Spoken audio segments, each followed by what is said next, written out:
Than usual snowfall this year has forced officials to rethink the effort. Some of the work has taken place in the mountain city of Minami-Uonuma in Niigata Prefecture, north of Tokyo. Workers have been trying to collect and store snow to bring by train to areas where Olympic soccer and basketball events will be held. The snow is supposed to be used to cool buildings. Organizers also plan to give out the snow to Olympic visitors as they arrive for events.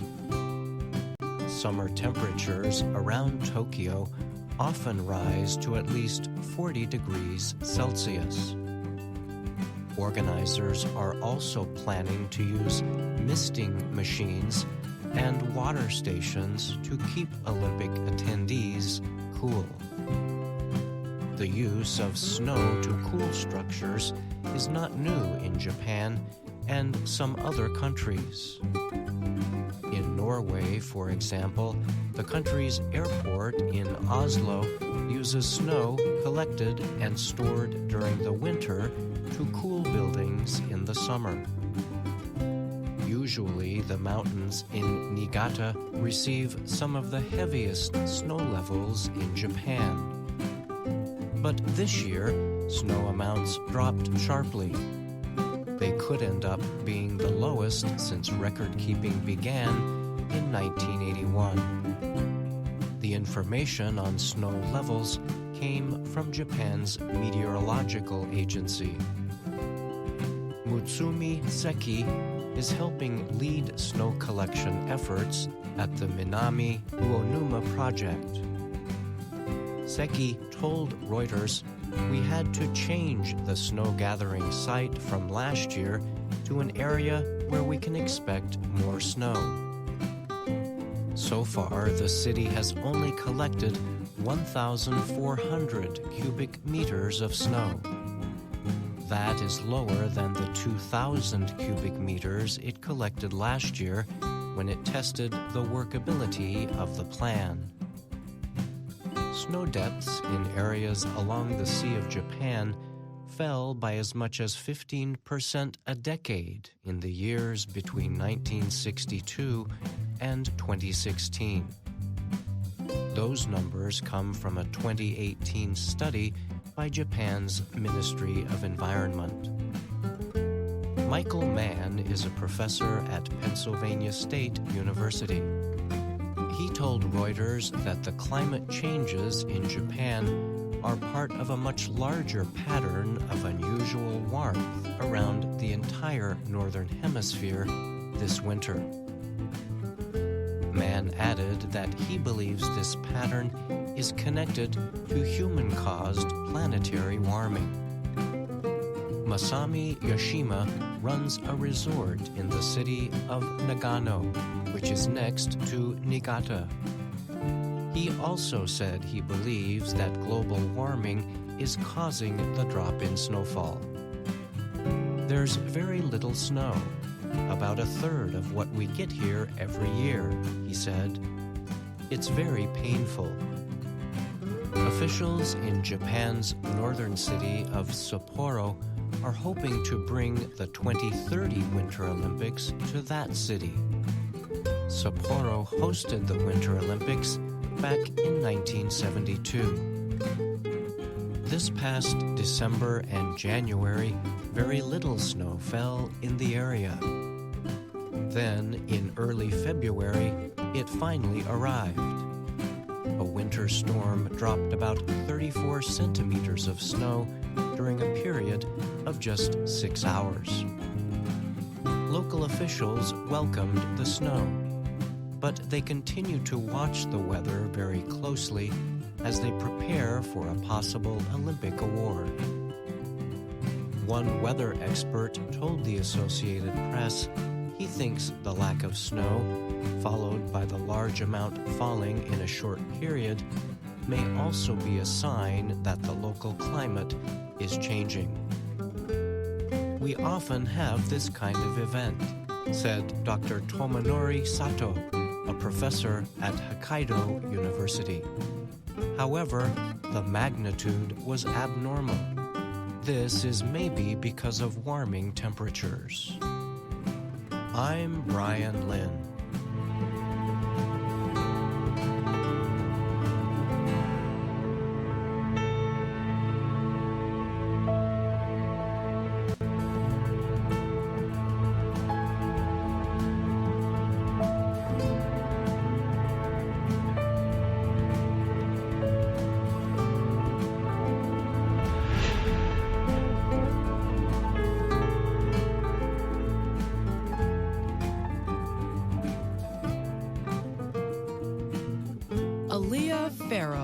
Remembers the doctor who sent her to another doctor after learning she identified as queer. The doctor who would not treat her was a woman who specializes in women's health. For Ree Ledgerwood, it was a doctor advising about things like pregnancy prevention. Ledgerwood was designated female at birth, but now identifies as transgender and does not have sex with men. Transgender people have a gender identity different from that designated at birth. For Tim Keyes, it is when doctors thought he was sexually active with women, but he had no interest in having sex with women. When he was 17 years old, Keyes announced that he was gay. Ask any LGBTQ patient about their experiences with doctor visits, and chances are they will have an unpleasant story to tell. The term LGBTQ is short for lesbian, gay, bisexual, transgender, and queer.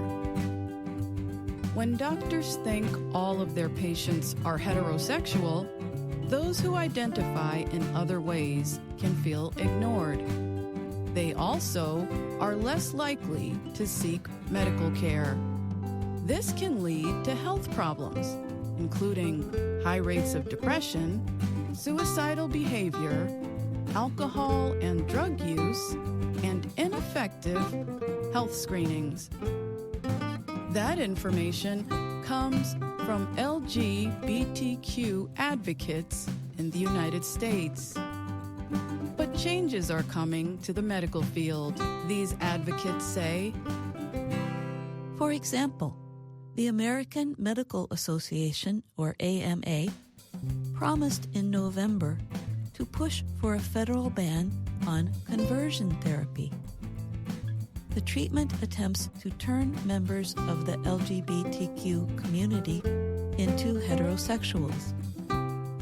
In addition, U.S. medical schools are expanding education on LGBTQ health issues, and some schools are pushing to have more LGBTQ medical students. Research shows that patients often get better care when treated by doctors who are more like them. Farrow, Keyes, and Ledgerwood are part of that movement. They are all studying for careers in medicine. Farrow is a third-year medical student at Harvard University in Massachusetts. She told the Associated Press that LGBTQ doctors should be treated like other members of the medical community. She also thinks LGBTQ patients should get the same quality of care other patients get. Increasing LGBTQ student enrollment in medical schools and training in LGBTQ health issues can help reach those goals, advocates say. Exact numbers of these medical students and doctors are unknown. In 2018, the AMA added sexual and gender identity to the information members could choose to include on their profiles. Of the 15,000 doctors and students who have volunteered that information so far, about 4% identify as LGBTQ. In autumn of 2019, Harvard's entering class of medical students was 15% LGBTQ, a high rate that is no accident. Harvard asks students if they want to be identified as lesbian, gay, bisexual, transgender, or queer. An answer is not required, but the choice sends a message that you're wanted, said Jessica Hallam. She works with LGBTQ students at the medical school. We know that doctors need to look like and be part of the communities they serve, Hallam said. We have gay Muslim students, lesbians from China, students who are survivors of conversion therapy, she said. They are now out and very proud gay people, and they are healing those wounds. In the beginning, Aaliyah Farrow planned to present herself as heterosexual in medical school. She feared that making the truth known would cause patients to dislike her and make her feel different from the other students. But Harvard has an active LGBTQ student group and teachers who ask students what their chosen pronoun is. It also has classes dealing with LGBTQ medical care. During a recent visit to one of Harvard's sister hospitals, Farrow was happy to see some patients there with their same-sex partners. She said doctors who were training her smoothly asked about people's lives and were at ease when learning patients were queer. All are important steps, Farrow says, toward offering non-judgmental, patient-centered care. The Association of American Medical Colleges reports that while most schools offer LGBTQ courses, half reported 3 or fewer classes, group discussions, or other learning activities. And a study of medical students, published in March 2019, found a serious lack of knowledge on LGBTQ health issues. Carl Streed was the lead writer of a report on the study. He is a doctor and an associate professor at Boston University's medical school. Streed said that a bad experience with a doctor 15 years ago when he was sick made him want to join the medical field. When he told the doctor he was gay, the doctor became very unfriendly and then suggested HIV testing, left the room, and never came back. Streed was a young student at the time. Testing elsewhere showed he did not have the virus, but no one suggested tests for infections more common among college students. And he never found out what his sickness was. Streed said doctors' personal beliefs should not affect their quality of care and kindness toward patients. Tim Keyes started attending Stanford University's medical school in 2015. Back then, LGBTQ health issues were only discussed in one unrequired class that had low enrollment. But now, expanded coursework is part of the required study program. 2 years ago, Keyes was among 6 students at 4 universities who created the Medical Student Pride Alliance. The group now operates at 31 universities across the United States. Its aim is to get more LGBTQ students into medical schools, push for more informed coursework, and improve LGBTQ medical care. I'm Jill Robbins. And I'm Alice Bryant.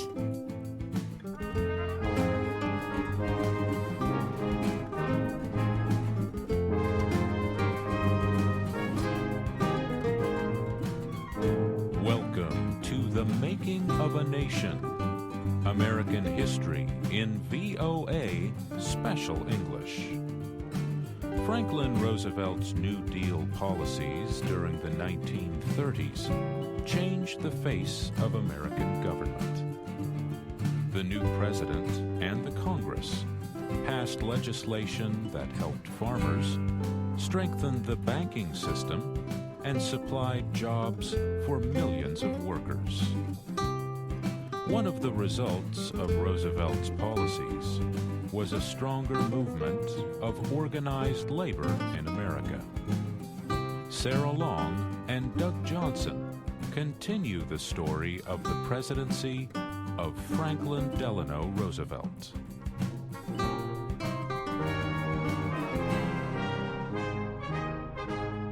Franklin Roosevelt's New Deal policies during the 1930s changed the face of American government. The new president and the Congress passed legislation that helped farmers, strengthened the banking system, and supplied jobs for millions of workers. One of the most important results of Roosevelt's policies was a stronger American labor movement. Labor leaders had little success in organizing workers in the United States during the 1920s. 3 Republican presidents and a national wave of conservatism prevented them from gaining many members or increasing their negotiating power. In 1929, organized labor fell even further with the beginning of the Great Economic Depression. By 1933, America's labor unions had less than 3 million members. But by the end of the 1930s, more than 10.5 million American workers belonged to unions. New laws proposed by the Roosevelt administration made the labor growth possible. The National Industrial Recovery Act of 1933 gave labor leaders the right to organize and represent workers. The Supreme Court ruled that the law was illegal. But another law, the Wagner Labor Relations Act of 1935, helped labor unions to increase their power. Most of the leaders of America's traditional labor unions were slow to understand their new power. They were conservative men. They represented workers with certain skills, such as woodworkers or metal workers. They did little to organize workers with other kinds of skills. But a new group of labor leaders used the new laws to organize unions by industries, not by skills. They believed that workers would have much more power if they joined forces with other workers in the same factory to make common demands. These new leaders began to organize unions for the automobile industry, the steel industry, and other major industries. The leader of the new movement was the head of the mine workers, John L. Lewis. Lewis was a powerful leader with a strong body and strong opinions. He had begun to work in the coal mines at the age of 12. Lewis rose to become a powerful and successful leader of the mine workers, but he was concerned about workers in other industries as well. And he believed that most of the leaders in the American Federation of Labor were doing little to help them. For this reason, Lewis and the heads of several other unions formed their own group to organize unions by industry, not by skills. They called their group the Congress of Industrial Organizations, the CIO, and they tried immediately to gain members. The CIO successfully organized the workers in several major industries, but it succeeded only by hard work and struggle. The CIO's first big battle was against the giant automobile company General Motors. Late in 1935, workers at several General Motors factories began a sit-down strike at their machines to demand better pay and working conditions. After 45 days, General Motors surrendered. It recognized that the Automobile Workers Union had the right to represent GM workers, and it agreed to negotiate a new work agreement. The struggle at the Ford Motor Company was more bitter. Ford Company guards beat union organizers and workers. But the Ford Company finally agreed to negotiate with the new union. The same story was true in the steel industry. But the new labor leaders succeeded in becoming the official representatives of steel workers throughout the country. By 1938, the CIO had won its battle to organize major industries. In later years, it would join with the more traditional American Federation of Labor to form the organization that remains the most important labor group in America today, the AFL-CIO. President Roosevelt was not always an active supporter of organized labor, but neither was he a constant supporter of big business, like the three Republican presidents before him. In fact, Roosevelt spoke out often against the dangers of big business in a democracy. These speeches caused great concern among many of the traditional business and conservative leaders of the nation. And Roosevelt's increasingly progressive policies in 1935 made many richer Americans fear that the president was a socialist, a dictator, or a madman.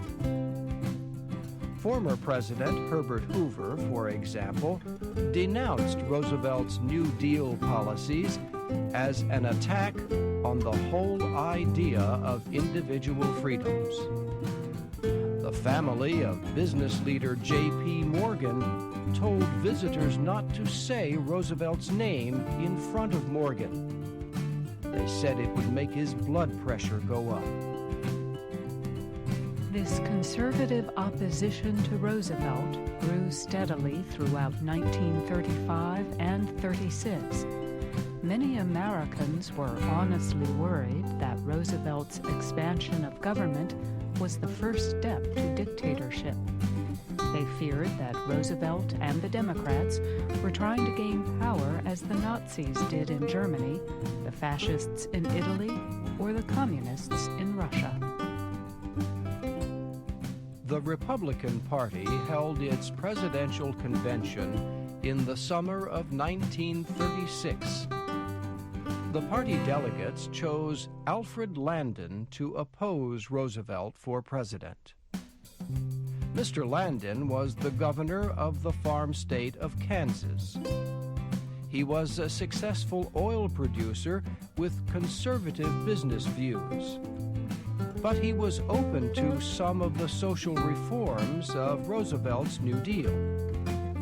Republicans hoped he would appeal to average Americans who supported mild reforms but feared Roosevelt's social policies. The Democrats nominated Roosevelt and Vice President John Garner to serve a second term. The main issue in the presidential campaign of 1936 was Franklin Roosevelt himself. Roosevelt campaigned across the country like a man sure that he would win. He laughed with the cheering crowds and told them that the New Deal had helped improve their lives. In New York, Roosevelt made a major speech promising to continue the work of his administration if he was re-elected. Of course we will continue to seek to improve working conditions for the workers of America. Of course we will continue to work for cheaper electricity in the homes and on the farms of America, for better and cheaper transportation, for low interest rates, for sounder home financing, for better banking, for the regulation of security issues, for reciprocal trade among nations. And my friends, for all of these, we have only just begun to fight. The Republican candidate, Alfred Landon, began his campaign by saying that many of Roosevelt's New Deal programs were good. But he said that a Republican administration could do them better and for less money. However, Landon's words became much stronger as the campaign continued. He attacked many of Roosevelt's programs. The campaign became increasingly bitter. Roosevelt said his opponents cared only about their money, not about other Americans. I welcome their hatred, he said. Landon's supporters accused Roosevelt of destroying the nation's economic traditions and threatening democracy. The nation had not seen such a fierce campaign in 40 years. But when it was over, the nation also saw a victory greater than any in its history. Franklin Roosevelt defeated Alfred Landon in the election of 1936 by one of the largest votes in the nation's history. Roosevelt won every state except Maine and Vermont. The huge election victory marked the high point of Roosevelt's popularity. In our next program, we will look at the many problems he faced in his second administration.